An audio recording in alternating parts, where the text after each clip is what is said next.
Namaskar, Sat Shri Akal. Welcome to EduEcon. I am Prachi Sachdev. In today's lecture, we'll be discussing about consumer behavior का ordinal utility. ठीक है, last class में हमने discuss किया था cardinal utility, ordinal utility का difference. Cardinal utility का detailed explanation I have given. दोनों का लिंक मैं इसके नीचे अटैच कर दूंगी. आज हम स्टार्ट करते हैं ordinal utility analysis. If children you have seen the difference between cardinal utility and ordinal utility, तो मैंने बहुत अच्छे से और बहुत डिटेल में ordinal utility का मीनिंग बताया था. अगर देखा है तो वेल एंड गुड, नहीं देखा है तो ऑर्डिनल यूटिलिटी में इसमें भी समझाऊंगी. सबसे पहले ये स्टार्ट करने से पहले ये समझते हैं थ्योरी ऑफ कंज्यूमर बिहेवियर का के दो पार्ट्स है. एक है कार्डिनल यूटिलिटी, दूसरा है ordinal utility. Theory of consumer behaviour कहता क्या है, ये क्या चीज का थ्योरी है? ये बेसिकली कहता है चिल्ड्रन कि एक कंज्यूमर का इनकम है और वो अपने इनकम को इस तरह डिवाइड करेगा कि उसको मैक्सिमम सेटिस्फैक्शन मिले. ठीक है, consumer has his money income and he will segregate his money income in that combination where he will be getting maximum satisfaction. ठीक है, ऑर्डिनल यूटिलिटी समझते हैं. ये जो ऑर्डिनल यूटिलिटी है ये कंज्यूमर बिहेवियर का एक थ्योरी है. ठीक है, सिमिलरली एक और थ्योरी क्या है, कार्डिनल यूटिलिटी, ये है ऑर्डिनल यूटिलिटी. अभी हम ये समझते हैं. पहला चीज हम ये समझते हैं ऑर्डिनल यूटिलिटी एनालिसिस को हम इनडिफरेंस कर्व एनालिसिस भी कहते हैं. जैसे मैंने आपको बताया था कार्डिनल यूटिलिटी एनालिसिस को हम क्या कहते हैं, मैंने बताया था, याद कीजिए. अगर याद है तो प्लीज कमेंट में आप लिखेंगे. ठीक है, मैं देखना चाहती हूँ आपका concentration. Okay, ordinal utility analysis जो है इसको हम कहते हैं इनडिफरेंस कर्व एनालिसिस. ठीक है, इस लेक्चर में हम ऑर्डिनल यूटिलिटी क्या होता है वो पढ़ेंगे, इनडिफरेंस कर्व एनालिसिस का भी मीनिंग पढ़ेंगे, इसका शेड्यूल, ग्राफ जिसको हम कर्व कहते हैं, और इसका मैप. ये सारा चीज हम इस लेक्चर में कवर करेंगे. तो ऑर्डिनल यूटिलिटी एनालिसिस क्या कहते हैं, it implies that consumer is capable of simply comparing the utility derived from different goods और different units of the same good. पहले थ्योरेटिकल एक्सप्लेनेशन को समझने से पहले एक एग्जाम्पल के फॉर्म में समझते हैं ताकि आप अच्छे से रिलेट कर पाओ. जैसे लेट्स टेक एन एग्जाम्पल. एक बच्चा है, लेट्स टेक ए. एक बच्चा है जिसका नाम है ए.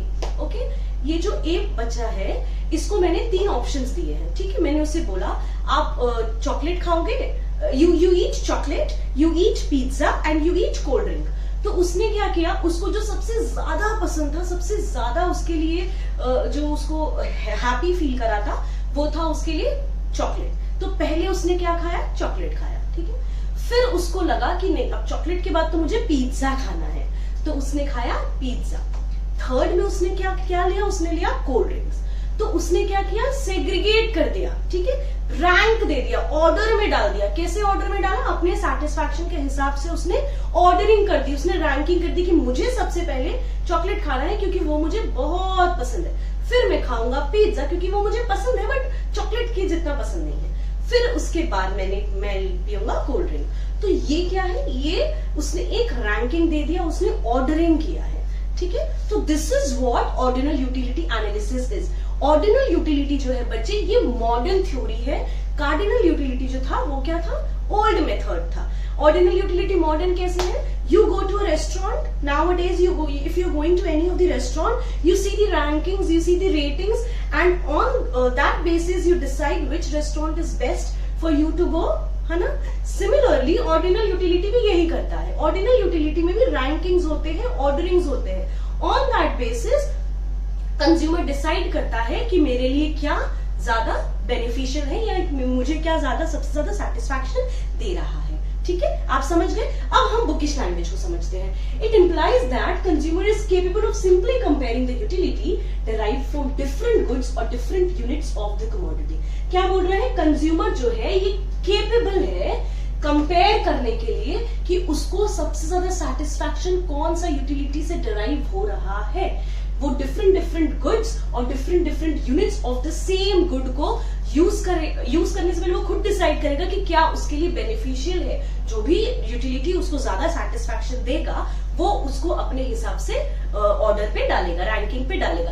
And now this also depends on single commodity where as the combinations. जैसे मैंने कॉम्बिनेशन ले लिया फूड और क्लोथिंग का, मैंने कॉम्बिनेशन ले लिया दूसरे दो चीजों का. तो ऐसे करके जब मैं 2 चीजों का कॉम्बिनेशन पे भी अपना गुड्स को मुझे लगता है कि ये 2 कॉम्बिनेशन मुझे ज्यादा सेटिस्फाई करेगा, तो this also helps. Okay, in this also it will help. मैंने आपको क्या बताया कि ये जो ऑर्डिनल यूटिलिटी है इसको हम ऑर्डरिंग या रैंकिंग के बेसिस पे याद रखते हैं।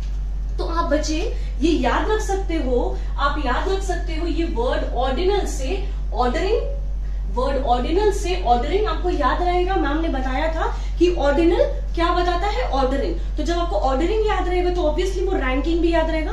तो जब आपको वर्ड ऑर्डिनल से ऑर्डरिंग याद रहेगा तो आप पूरा ही मीनिंग अपने हिसाब से भी लिख सकते हो इन एनी वेज केस आप एग्जाम में भूलते हो तो।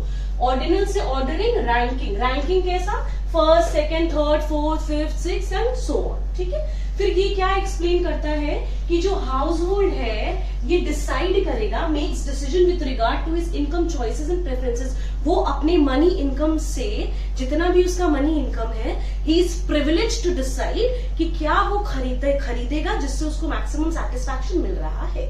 ओके, फिर आता है ICA। मैंने आपको बताया इसका फुल फॉर्म है इंडिफरेंस कर्व एनालिसिस। क्या है?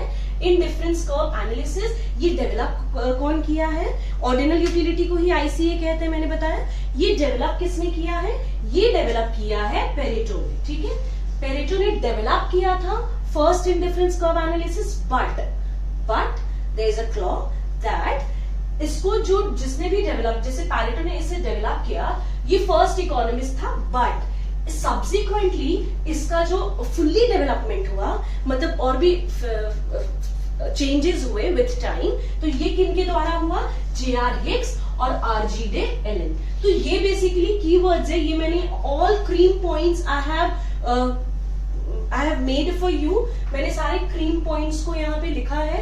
प्लीज आप स्क्रीनशॉट ले लीजिए, या तो आप जिस नोटबुक को फॉलो कर रहे हैं इकोनॉमिक्स सब्जेक्ट्स के लिए उस पे आप पूरा मेंटेन रखिए। आप इसका पूरा पॉइंट्स लिख लीजिए अच्छे से पॉज करके, ताकि आपको एग्जाम में हेल्प करेगा। आपको डिटेल में इतना बुक में पढ़ने की जरूरत नहीं पड़ेगी। All these are cream points. Start करेंगे बच्चे इंडिफरेंट शेड्यूल, कर्व, उसका मैप, और फिर आगे हम पढ़ेंगे प्रॉपर्टीज में। तो शेड्यूल और कर्व को समझने से पहले उसका थ्योरेटिकल एग्जाम्पल, थ्योरेटिकल एक्सप्लेनेशन सुन लेते हैं। क्या होता है इंडिफरेंस कर्व या schedule? An indifference curve is a curve that shows various combinations of two goods which give equal amount of satisfaction to the consumer। मैंने आपको एग्जाम्पल दिया था, ठीक है। जैसे let's take an example of food और clothing. Food और clothing को हम इस तरह से कंज्यूम करेंगे कि तो दोनों प्रोडक्ट को कंज्यूम करने के बाद हमें इक्वल सेटिस्फैक्शन मिलेगा, ठीक है। जैसे यहाँ पे मैंने एक टैबुलर रिप्रेजेंटेशन लिया है, ठीक है। जो इंडिफरेंट शेड्यूल है, जो कॉम्बिनेशन है ABCD, 4 कॉम्बिनेशन पे बात हुआ है। फूड अगर हम 1 यूनिट कंज्यूम करते हैं और क्लोथिंग हम 10 यूनिट्स कंज्यूम करते हैं तो भी हमें इक्वल अमाउंट ऑफ सेटिस्फैक्शन मिलेगा, ठीक है। अगर हम फूड 1 यूनिट बढ़ाना चाहे और हम क्लोथिंग को क्या करेंगे? कम करेंगे। जब हम किसी का 1 यूनिट बढ़ा रहे हैं तो हम क्या है, दूसरे का कुछ यूनिट्स कम करेंगे, तभी हमें इक्वल अमाउंट ऑफ सेटिस्फैक्शन मिलेगा। लेट्स सपोज मेरा इनकम ही 100 रुपया है, ठीक है। अब मुझे उसी 100 रुपए में अपना सारा वांट, सॉरी लेट्स सपोज 1000 रुपया है, मेरा इनकम ही 1000 रुपया है, और उसी में मुझे खाना भी खाना है और अपने कपड़े भी खरीदने हैं। तो मुझे वो 1000 रुपीज को ऐसे डिवाइड करना होगा कि मैं फूड भी कंज्यूम कर लूं और मैं क्लोथिंग भी, कपड़े भी पहन लूं, है ना। मैं क्लोथिंग का भी रिक्वायरमेंट फुलफिल करूं। तो मैं कुछ इस तरह से उस मनी इनकम को डिस्ट्रीब्यूट करूंगी कि मुझे इक्वल सेटिस्फैक्शन मिले दोनों को कंज्यूम करने पर। ओके, सो अगर मैंने मान लीजिए मैंने 200 रुपए का फूड खाया, 800 रुपए मैंने कपड़े में खर्च किए, ठीक है। अब नेक्स्ट मैं क्या करूंगी? मैंने 300 रुपए का फूड खाया, 300 रुपीज का फूड कंज्यूम किया, तो मुझे अब 700 रुपए यूज करना होगा क्लोथिंग पे। तो सिमिलरली हमें ऐसे अपने इनकम को डिस्ट्रीब्यूट करना है कि 2 कॉम्बिनेशन ऑफ गुड्स से हमें इक्वल सेटिस्फैक्शन मिले। अब ये एग्जांपल फूड एंड क्लोथिंग का है, आप दूसरे एग्जांपल भी ले सकते हैं। आप चिप्स चॉकलेट ले सकते हैं, आप एप्पल ऑरेंज ले सकते हैं, वॉट एवर सूट्स यू, ठीक है। कॉम्बिनेशंस लिया है मैंने ABCD। पहले मैं समझ लेती हूँ ये लिखा कैसे है मैंने।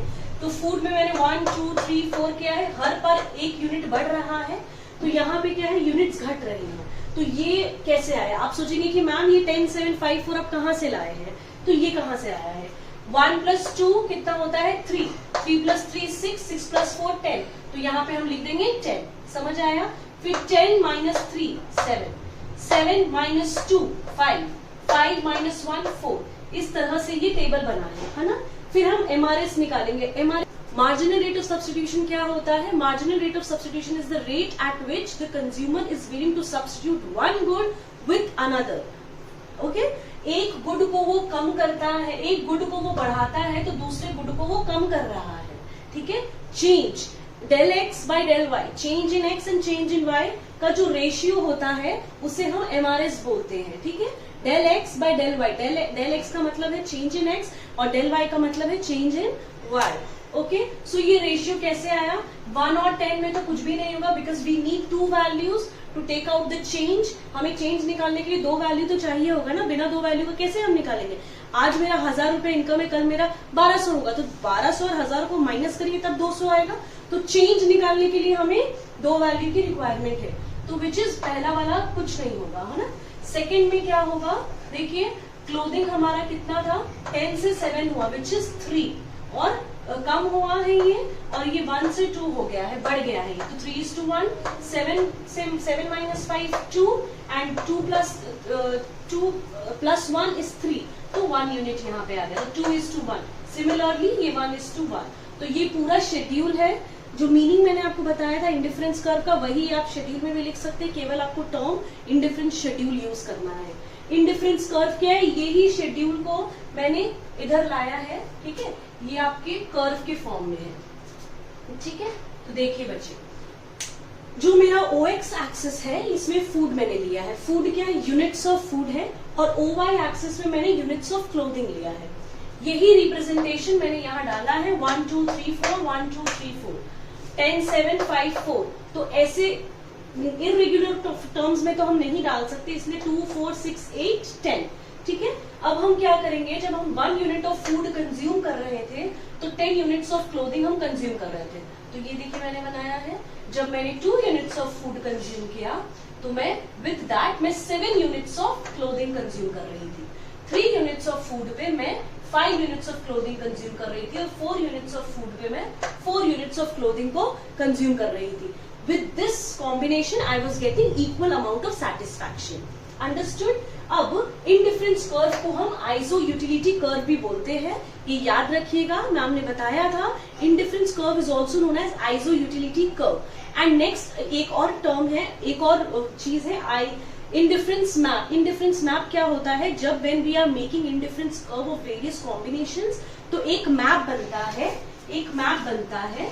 ठीक है, जो जिसमें बहुत सारे ICs आते हैं। ठीक है, जिसमें बहुत सारे IC आते हैं, जैसे IC4, IC3, IC2, IC1। तो जो सबसे ऊपर वाला IC होता है ना, वो हायर सेटिस्फैक्शन यील्ड करता है। मतलब IC4 हमें ज्यादा सेटिस्फैक्शन देगा। ठीक है, IC4 हमें ज्यादा सेटिस्फैक्शन देगा IC3 से। सिमिलरली IC3 हमें ज्यादा सेटिस्फैक्शन देगा IC2 से, एंड सिमिलरली IC2 हमें ज्यादा सेटिस्फैक्शन देगा IC1 से।